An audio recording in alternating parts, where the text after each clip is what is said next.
आज इंडिया आज की टीम पहुंची महाराष्ट्र के मुंबई में आजाद मैदान के सामने सीएसटी स्टेशन के बाहर खड़ी है। आज बात करेंगे हम वाहतुक की, क्योंकि उनके कई मालक लोग आजाद मैदान में करेंगे धरना, क्योंकि लग्जरी के ऊपर उनका आरोप है कि आरटीओ ट्रैफिक करते हैं अन्याय, बेवजह निकालती है फोटो और बनाती है फाइन। देखिए इंडिया आज की खास रिपोर्ट। मुंबई के आजाद मैदान में ये लग्जरी बस मालक दे रहे हैं धरना। ट्रैफिक के ई चालन से हुए हैं परेशान। सीधे मंत्रालय से कैबिनेट मिनिस्टर पहुंचे उदय सामंत। आइए सुनते उन्हीं की जबानी। वाहतुकदार कृति समिति के तरफ से जो आंदोलन हो रहा था उसमें हमारे बरगे साहब आंदोलन कर रहे थे, उनके साथ 500 वाहतुकदार भी यहाँ मौजूद है। तो उनका सुनने के बाद मैंने अभी प्रताप सरनाईक साहब के ऑफिस में बात की। कल 12:30 बजे इनके प्रश्नों के लिए एक मीटिंग व्यापक लगाई जाएगी और उसमें जो इनको चाहिए, जो इनके ऊपर अन्याय हो रहा है वो न होने के लिए जो कुछ पर्याय मार्ग निकाले जाएंगे वो कल वो बैठक में निकाले जाएंगे। और इसलिए मैंने बरगे साहब को विनती की है कि उन्होंने अपना आंदोलन पीछे लेना चाहिए। ये वाहतुकदार का जो आंदोलन था उसके बारे में हम बात किया तो अच्छा रहेगा। और कल एडिशनल डीजीपी मीटिंग के लिए मेरे ख्याल से उपस्थित रहने वाले हैं, उनके साथ हम ये बात करेंगे। और मैंने एडिशनल ये भी बोल दिया है कि अगर इससे ज्यादा कोई आपके अगर सवाल हो तो वो भी लेके आइए, उसका भी सकारात्मक पॉजिटिव जवाब कल दिया जाएगा। बरगे साहब को मैंने विनती की है कि उन्होंने जो आंदोलन किया है वो मेरी विनती है वो पीछे ले। मनसे के हेमंत पाटिल जी है, जनरल सेक्रेटरी है आप। ट्रांसपोर्ट को किस तरह से आप सपोर्ट करते समर्थन है, क्योंकि आप भी एक बस चालक बस मालिक हो। महाराष्ट्र नवनिर्माण वाहतूक सेना ने ये वाहतुकदार बचाओ कृति समिति जो है उसको जाहिर समर्थन दिया है, क्योंकि आज महाराष्ट्र के जो वाहतुकदार है इनकी समस्या समझने में हमारी सरकार असक्षम है। अगर हमारी समस्या समझी होती, वाहतुकदारों की समस्या समझी होती सरकार ने, तो शायद हमको ये उपोषण करना नहीं पड़ता। सरकार से आपने कोई राइटिंग में लिखित रूप में कुछ शिकायत की, कुछ मांग की आपने? हमने सरकार के साथ महाराष्ट्र नवनिर्माण वाहतूक सेना के तरफ से सरकार से बहुत सारी डिमांड की है, जिसमें सबसे पहले एक हमको ई चालान जो है, ई चालान का जो इलीगल फाइन है वो माफ करवा दो। दूसरी बात, जो ई चालान जो ऑनलाइन फाइन मारते हैं ना, ये प्रक्रिया ही बंद कर देना चाहिए, क्योंकि ऑनलाइन फाइन ये सबसे बड़ा भ्रष्टाचार है। अब ये भ्रष्टाचार किस तरह मैं समझाता हूँ। ट्रैफिक पुलिस अपने मोबाइल से मोबाइल में फोटो निकालते हैं, फिर अपने लीगल जो डिवाइस है उसमें अपलोड करते हैं। अब इनको टारगेट दिया जाता है, ये टारगेट पूरा करने के लिए जितना हो सके फोटो निकालो, अपलोड करते जाओ, फिर वो सही है गलत है कुछ भी है बस अपलोड करते जाओ, इसलिए इलीगल फाइन है। और इसलिए मैं सरकार से निवेदन करता हूं कि ये इलीगल कृति जो अपने शासन की तरफ से हो रही है ये बंद कर दो, और ये ऑनलाइन फाइन का सिस्टम ही बंद कर दो। ये सबसे बड़ा भ्रष्टाचार है, ये भ्रष्टाचार उनके अधिकारी लोग ही कर रहे हैं, हम वाहतुकदार नहीं कर रहे। देखिए गाड़ी पे कितना कितना फाइन होगा जो आप परेशान ज्यादा हो रहे हैं? साहब एक एक गाड़ी का सबका गिनने जाऊंगा तो ये लाखों करोड़ों में चले जाएगा। लेकिन आज मेरे मेरी अकेले की भी अगर बात करूं, यहाँ पर हम जो 20-25 अभी फिलहाल यहाँ जो खड़े हैं मेरे साथी जो खड़े, इनकी एक एक गाड़ी शहर हमारी मुंबई लिमिट जो समझो मेरी बस दादर से निकलती है, मेरी गाड़ी एक दादर से निकलती है, वाशी तक जाना है, मुंबई लिमिट क्रॉस करने तक भी है ना कम से कम 2000 रुपए का फाइन आ जाता है। आज मुझे मुंबई से, आज मेरी अगर बस से मुझे मुंबई के बाहर जाना है, 20 किलोमीटर के रोड के लिए मुझे सिर्फ 5 लीटर 500 रुपए का डीजल लगता है, लेकिन 5000 का फाइन भरना पड़ रहा है।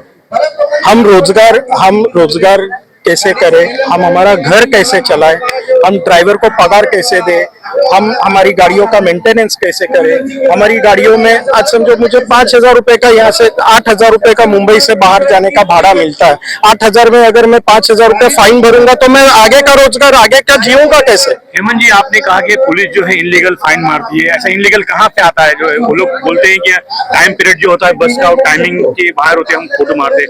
आपको कहाँ गलत लगता है? लोग कहाँ गलत फोटो करते हैं लोग? देखो, गलत फोटो, टाइमिंग बीमिंग ये किसके लिए है, किस लिए है? ये मोटर व्हीकल एक्ट 116 या 115 ये दोनों में से कोई एक, मुझे फिर से एक बार रिकंसिडर करना पड़ेगा।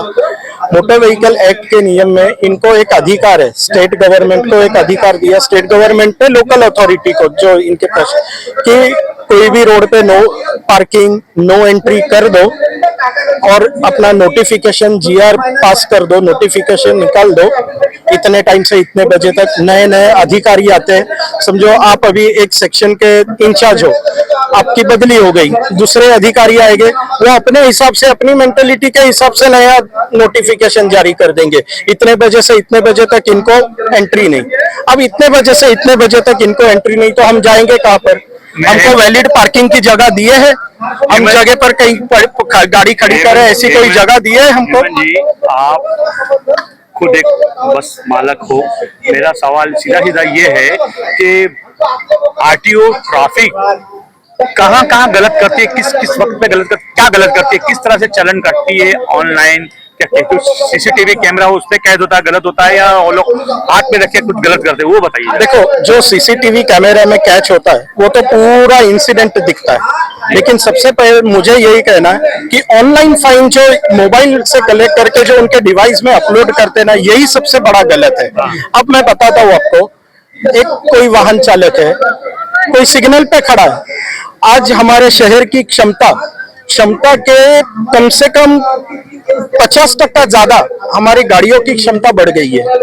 गाड़ियां बम्पर टू बम्पर चलती है। आज ट्रैफिक रूल नियमों के हिसाब से एक के पीछे दूसरी गाड़ी जब चलती है तो कम से कम 15 फुट का अंतर होना चाहिए, लेकिन आज तक आपने कहीं रोड पे देखा इतने अंतर में कभी गाड़ियां चल रही है? सब की सब गाड़ियां बम्पर टू बम्पर टच होके चलती है।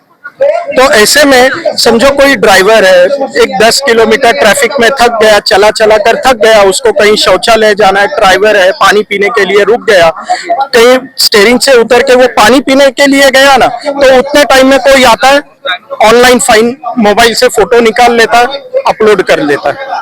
तो ये जो है ये बहुत गलत है। हमको जो ई चालान का बोझा हमारे सर पे बिना वजह डाला गया है, आज वो ई चालान का टैक्स का आप अगर कैलकुलेशन करेंगे तो लाखों रुपया एक एक गाड़ी के ऊपर टैक्स बताया है, जिसकी कोई गलती हमारी नहीं है। गाड़ी आगे से जा रही है, पीछे से फोटो निकालते हैं, पेनल्टी भरो, और वो पेनल्टी वसूल करने के लिए खड़ी करके गाड़ी हमारे ड्राइवर लोग से जबरदस्ती पुलिस पैसा मांगती है, जिसका उनको कानूनन कोई हक नहीं है। कोर्ट ने हमको स्टे ऑर्डर दिया हुआ है, फिर भी कोई मानने को तैयार नहीं है। आप आइए, गाड़ी चलाइए, आपको मालूम पड़ेगा कि क्या ड्राइवर की परिस्थिति है, क्या गाड़ी मालिक की परिस्थिति है, क्या मोटर मालिक की परिस्थिति है। मुंबई में जो बड़े नेता हमारे साथ हैं, कई यूनियन से जुड़े हुए हैं, उन्होंने बहुत बड़े बड़े काम किया है। सबसे पहले आप इससे सर, आप फिल्म जगत में भी बड़ा लोगों को मदद किए हैं और समाज सेवक में भी आपका काफी नाम है। आज ये बस चालक लोग परेशान है, ट्रांसपोर्ट वाले चालक है, आप किस तरह समर्थन देते हैं? नहीं, सिर्फ बस चालक नहीं, हमारे साथ मुंबई शहर में लगभग 80,000 से ज्यादा रिक्शा चालक, टैक्सी चालक, ओला उबेर में गाड़ी चलाने वाले, ओला उबेर के drivers, owners, school bus owners, school van owners, ऐसे अनेक जो वाहतुकदार है वो सभी ई चलन से परेशान है। और मैं धड़क कामगार यूनियन, जो देश की एक प्रभावशाली कामगार यूनियन है, वाहतुक की यूनियन है, वो इस आंदोलन को समर्थन देने आया हूँ। निश्चित तौर पर मैं इस आंदोलन को हमारे यूनियन की तरफ से, देश के लगभग 7 लाख कर्मचारियों की तरफ से, ड्राइवर्स की तरफ से, मैं इस आंदोलन को हमारा पूरी तरीके से पाठिंबा है और ये आंदोलन मुझे विश्वास है कि यशस्वी होगा। मैं खुद इस आंदोलन को यशस्वी करने में मैं और हमारे आदरणीय स्कूल बस ओनर्स एसोसिएशन के बहुत कद्दादार नेता हमारे पिता तुल्य आदरणीय अनिल गर्ग जी यहाँ पर है। अनिल गर्ग जी और उनका एक डेलीगेशन में आदरणीय देवेंद्र जी के पास लेके जाकर इस पर हल करने की कोशिश करेंगे। धन्यवाद। सर मन से भी इसमें धरने में समर्थन दे रही है, किस तरह से आप अपना आवाज उठाएंगे? मेरे ख्याल से मन से दे नहीं रहे, मन से साथ में ही है। हाँ बोलिए ना। काफी हद तक सब हमारे पूरे बुजुर्ग जिन्होंने पूरी जिंदगी अपने महाराष्ट्र के रोड के ऊपर गाड़ी चला के महाराष्ट्र को बड़ा बनाने में जिन्होंने काफी सहयोग दिया है, वैसे काफी लोग आज यहाँ धरना में बैठे हुए। मेरे ख्याल से सरकार को सोचना चाहिए कि ये गाड़ी अगर नहीं चली रास्ते पे तो सरकार नहीं चल पाएगी। आज मेरे ख्याल से ये गांधी जी ने कहा था कि अनशन कर लो इंग्रज सुधरता है, लेकिन यहाँ अनशन करके भूखे भी मरोगे तो सरकार पूछने के लिए आने वाला नहीं है। तो मेरा कहना वही है कि आपकी लड़ाई आप लड़ो। मैं महाराष्ट्र निर्माण सेना में एक अच्छा कार्यकर्ता हूँ और वाहतुक सेना में एक कार्यकर्ता हूँ। रास्ते के ऊपर जितनी लड़ाई लड़ने का है हाँ हमारे ऊपर छोड़ दो, बाकी आप मीटिंग करके मंत्री महोदय को जो निवेदन देना है, जो लड़ना है, क्योंकि जब तक हमारी ताकत एक नहीं होती, जैसे पिछले बार कोरोना के टाइम में हम सभी लोगों ने ताकत दिखाई थी, वैसे एक ताकत अभी वापिस गर्ग साहब आप सब दिन आगे आ जाइए, हम हमारे साथ पीछे रहेंगे लेकिन ताकत हमारी पूरी ताकत लगाऊंगा, क्योंकि आज गाड़ी वाले बहुत तकलीफ में।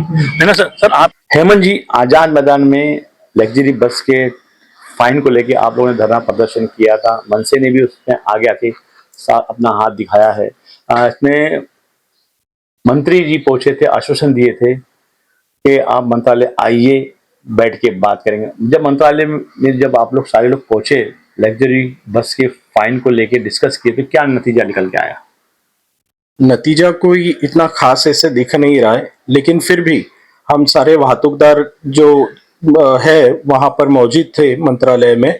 तब मंत्री जी ने अधिकारियों को एक ऑर्डर दी कि इन वाहतूकदारों में से एक एक जितने आए हैं संगठन के जो पदाधिकारी लोग आए हैं, इन लोगों में से सबको लेकर और अधिकारियों की एक समिति गठित करो, और वो समिति गठित करने के बाद में एक अहवाल सादर करेंगे। ये लोग स्टडी करेंगे 1 महीने के टाइम में, 30 दिन की मुद्दत दिए है।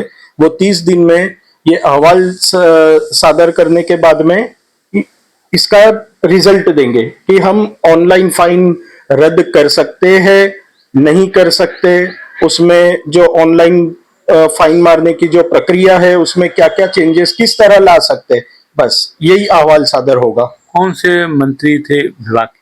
हमारे परिवहन मंत्री प्रताप सरनाईक साहब, इन्होंने ये आश्वासन दिए 30 दिन में समिति स्थापित कर, 30 दिन के अंदर समिति का रिपोर्ट देना है।